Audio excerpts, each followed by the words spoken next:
Hey everyone, my name's Austin. And I'm Tate. And this is our tiny house in the middle of Africa. Come on in, let's show you around.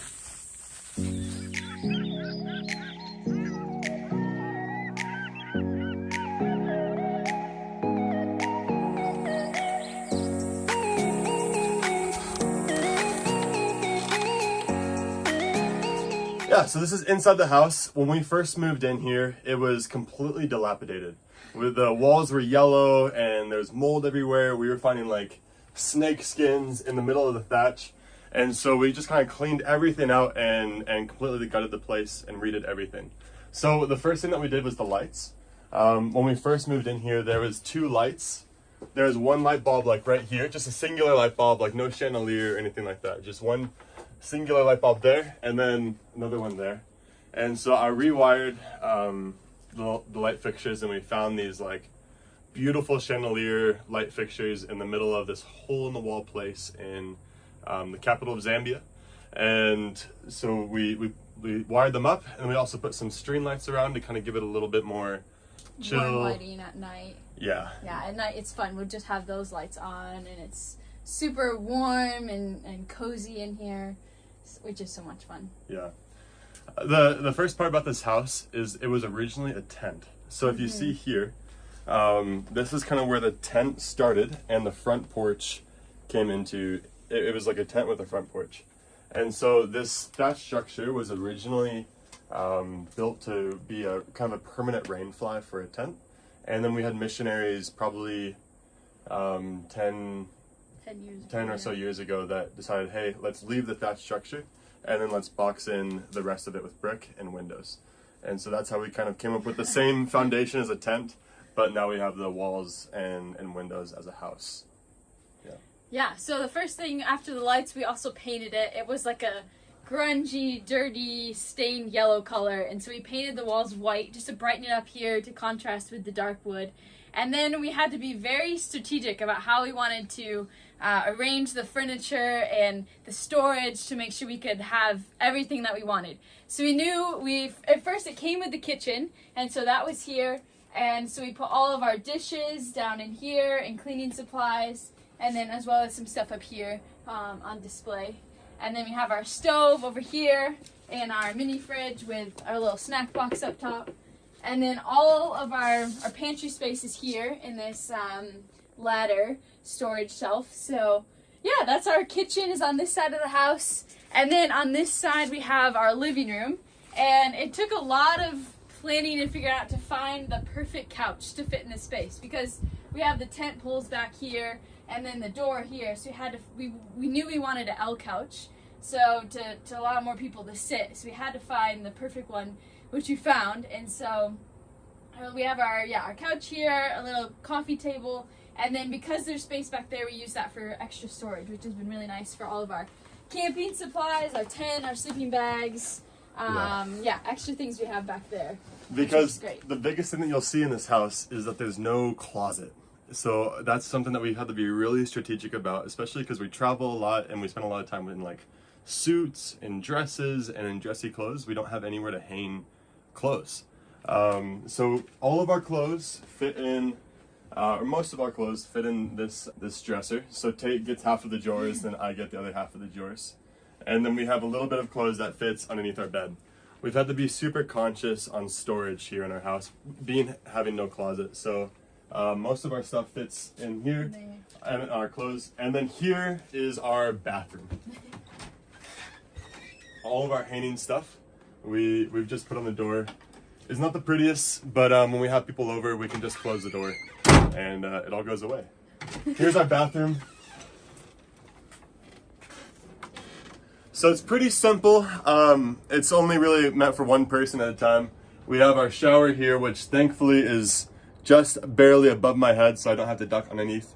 And then toilet and sink, and yeah, that's pretty much it. It's not anything super special. But yeah, we heat our water with fire, which I'll show you in a little bit, which is really cool. Most of the things for this house, we had to either custom build or custom pick for this specific house. For example, the storage chest here, this opens up and we store like motorcycle helmets and all sorts of other little things underneath here.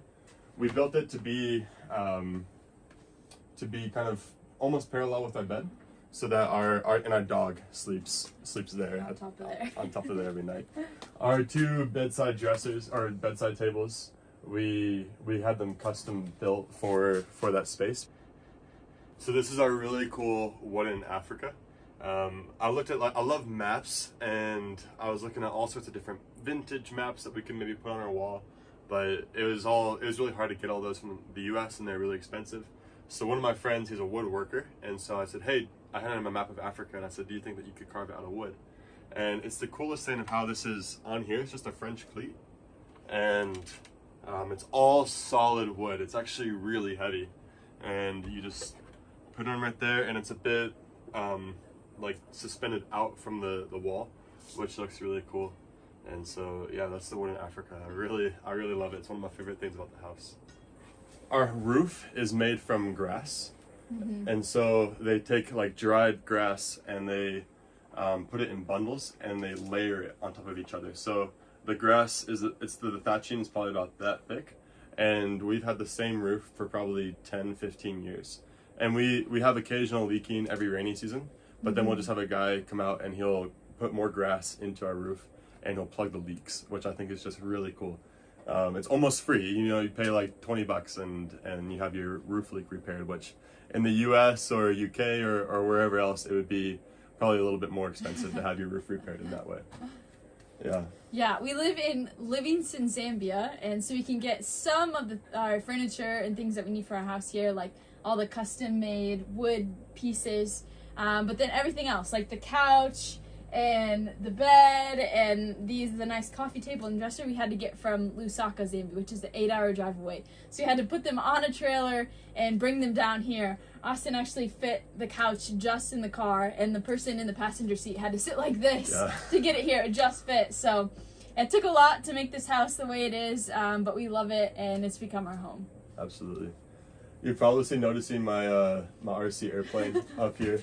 This is just so much fun. I love like anything that has to deal with flight, and so I take this out into the village. I'll probably show some video right now.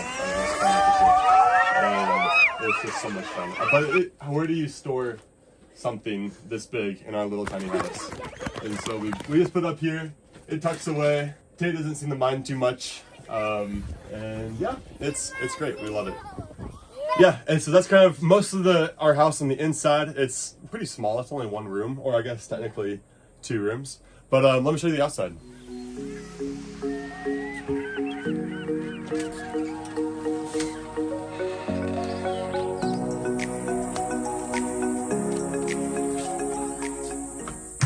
So living in Zambia, we've had to be quite particular with our plants. So all of our plants are drought resistant. We only have to water them once a week, and they deal really well with the heat. Let me show you our water heater, because this is so cool.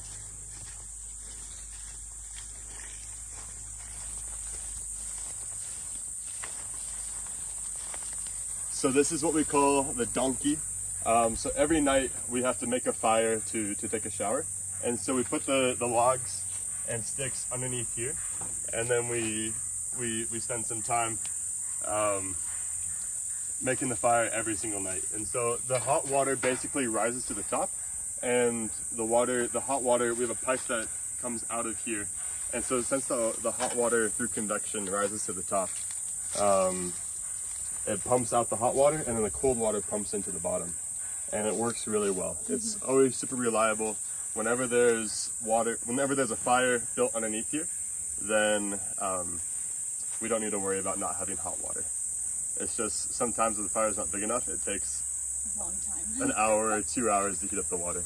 But if there's a big fire, it usually take about 30 minutes, have hot water, so we can make a fire, wait 30 minutes, and then we can both take showers, and there's plenty of warm water for the 2 of us. Yeah. Here's our pomegranate tree. It's starting to have pomegranates, but we're still maybe a couple months out from really having some good pomegranates. Yeah. And that's our tiny house here in Africa. It's small, but it's perfect amount of space just for the 2 of us. We absolutely love it. It's super cozy, super, like, feels like home. So yeah, hope you enjoyed the tour, and thanks for watching.